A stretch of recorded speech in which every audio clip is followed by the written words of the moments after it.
About 3 years ago, an Indian billionaire Mukesh Ambani shocked the world after spending a huge sum of money by marrying off his daughter. Although it's not a secret that he's the richest man in India, spending $100 million is still unimaginable for the poor. The rich have more than 80% of the global wealth.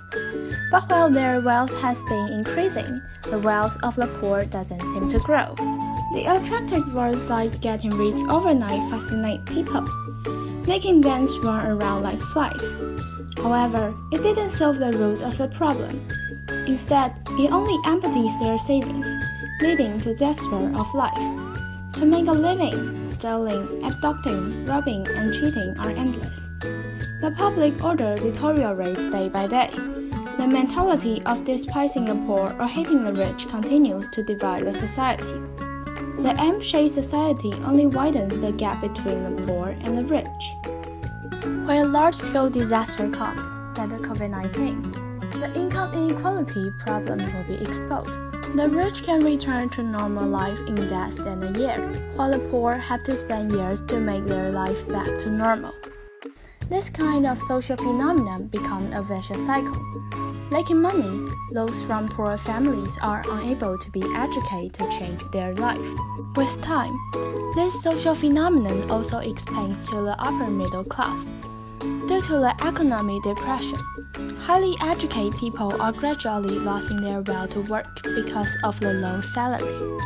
And people at the top of the social pyramid deal with poverty by not giving birth. However, not having enough labor will affect the economy of the country, decreasing the overall competitiveness. To solve this problem, the government started to take action. For instance, the low-interest loan in Purpose Bank, which allows the needy to borrow money at a low interest.